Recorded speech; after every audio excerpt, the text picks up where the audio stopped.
Have you ever found yourself trapped in a relationship that feels more like a roller coaster than a safe space? One minute they're showering you with love, the next they're tearing you apart. You know it's toxic, maybe even dangerous, yet somehow you can't bring yourself to leave. This is not just love gone wrong, this is trauma bonding, and it's one of the most emotionally destructive patterns you can experience. Today, we're diving deep into what trauma bonding really is, how it forms, the psychological traps that keep people stuck, and most importantly, how to break free. 1. What is trauma bonding? At its core, trauma bonding is a strong emotional attachment between an abused person and their abuser. It's built through cycles of abuse, followed by brief moments of kindness or affection, a toxic push and pull. It often feels like love, but it's really emotional manipulation wrapped in confusion, fear, and hope. Coined by psychologist Patrick Carnes, trauma bonding explains why people stay in abusive relationships, even when it's obvious from the outside that they're being hurt. 2. How does trauma bonding form? Let's break it down into a cycle. 1. Idealization phase. It all starts with intense affection, love bombing, compliments, attention. The abuser seems perfect, almost too good to be true.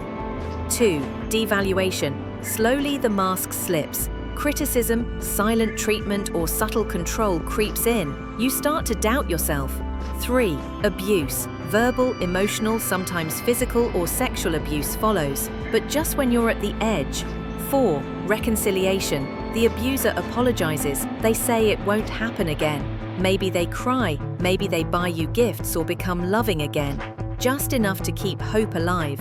This back and forth conditions your brain, like a slot machine effect. You never know when the next good moment will come, so you stay, waiting, hoping. That's the trap. 3.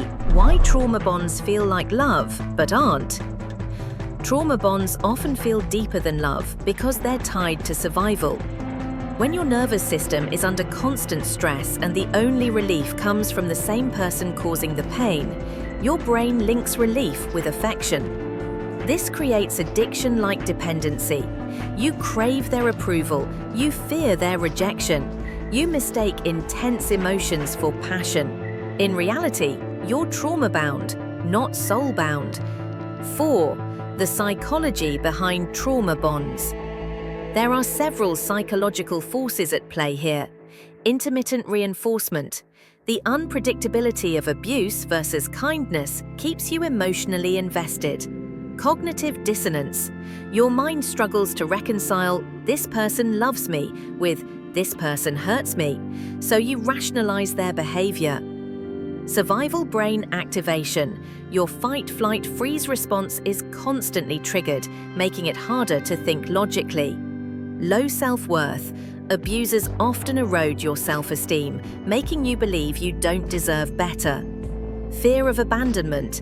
You've been isolated, maybe gaslit, and now you fear life without them, more than life with them. 5. Real-life examples of trauma bonding. Let's look at 2 common stories. Anna's story. She dated someone who constantly criticized her. One moment he'd yell, the next he'd beg for forgiveness and plan a romantic weekend. She told herself, "He's just damaged. He needs love." Mark's story. He was with a partner who cheated repeatedly, but always came back with tears and promises. He stayed because "she needs me. I'm the only one who understands her." Both Anna and Mark confused pain for passion and control for care. 6. Why trauma bonding is so dangerous. Prolonged abuse. People stay in emotionally, even physically, dangerous situations for years. Erosion of identity. Victims often lose their sense of self, values, and direction. Mental health decline, anxiety, depression, PTSD, and even suicidal thoughts are common. Isolation. The abuser may cut you off from family, friends, and support systems, making escape feel impossible. Generational impact. Trauma bonds can repeat in future relationships or even pass on to children. 7. Signs you're in a trauma bond. You feel addicted to someone who hurts you. You make excuses for their behavior, even to yourself.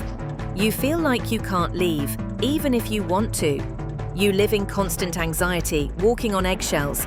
You hope things will go back to how they were in the beginning.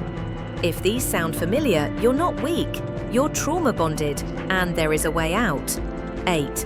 Why it's so hard to leave a trauma bond. Leaving a trauma bond is not just breaking up, it's untangling your emotional survival system. The hardest parts? Withdrawal symptoms, like quitting an addiction. Fear of being alone, hope that they'll change. Shame or guilt over leaving. But here's the truth, you don't heal by going back to what broke you. How to break free from a trauma bond. Breaking the bond doesn't happen overnight, but it is possible. Here's how to start. Step 1. Education. Learn the signs of trauma bonding. Understand it's not your fault. Step 2. No contact. Cut ties. Block them. No texts. No checking their socials. 0. Step 3. Therapy. Trauma-informed therapy can help you untangle the emotional knots and rebuild self-worth. Step 4. Support network. Reconnect with friends and family. You'll need people who remind you who you are. Step 5. Journaling and reflection. Write out your experiences. Document the abuse so you don't romanticize it later. Step 6. Self-compassion. You're not broken. You're healing. Go gently on yourself. 10.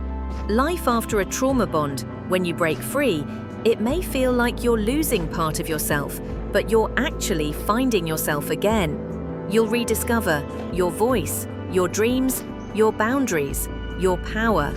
You'll learn that real love doesn't hurt like this, and you'll grow stronger than you ever thought possible. If this video resonated with you or you recognize someone who might be trauma bonded, don't stay silent. Share this. Comment your story, you're not alone. And remember, love shouldn't break you, it should build you. If you're ready to break the bond, your healing starts now.